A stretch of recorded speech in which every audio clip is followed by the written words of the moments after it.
The Netherlands, a small but mighty country that has punched above its weight throughout history. Hey there and welcome to my channel. Today we're going to be doing a brief history of the Netherlands. If you're new here, be sure to subscribe so you don't miss any of our videos. But despite its size, it has had a huge impact on the world throughout history.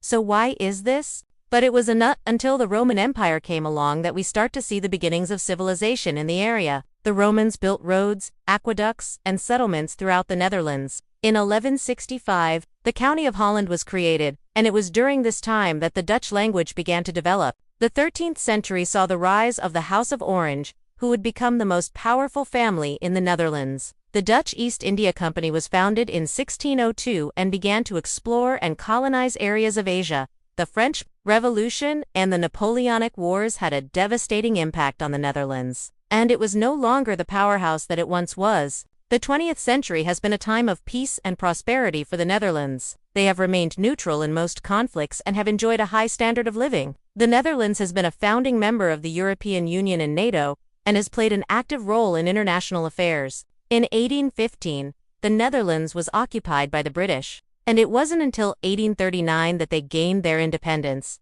The Dutch became masters of trade and commerce, and the economy boomed. Art and culture flourished, and the Netherlands became one of the most powerful and influential countries in the world. And in 1482, the Duchy of Burgundy was formed, which would unite the Low Countries with France. And it was during this time that the area began to be known as the Low Countries due to its low-lying, flat landscape. Well, it's because the Dutch have always been extremely smart and pragmatic people who knew how to make the most of what they had. Its people have been pioneers in science, art, and culture. And the Dutch Golden Age was a period of great wealth and prosperity. What are your thoughts on the history of the Netherlands? Let us know in the comments below. And as always, thanks for watching, and I'll see you next time. And in the 8th century, it became part of the Frankish Empire. It was during this time that Christianity began to take hold in the area. And in the 10th century, the Netherlands was officially incorporated into the Holy Roman Empire. The Netherlands is a small country in Europe. In fact, it's the second smallest country in Europe by area. The land that would become the Netherlands was first inhabited by humans during the Stone Age.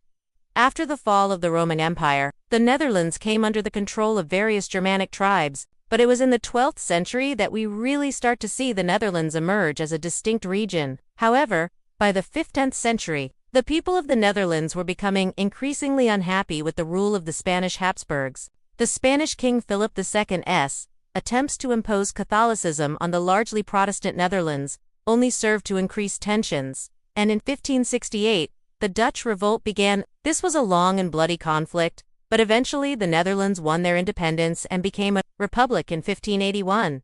This was a period of great change and upheaval, but it also marked the beginning of the Dutch Golden Age. However, by the 18th century, the Dutch Golden Age was coming to an end. In the 19th century, the Netherlands began to industrialize, and it was during this time that the Dutch East and West India Companies were dissolved. So despite its small size, the Netherlands has had a huge impact on the world throughout history.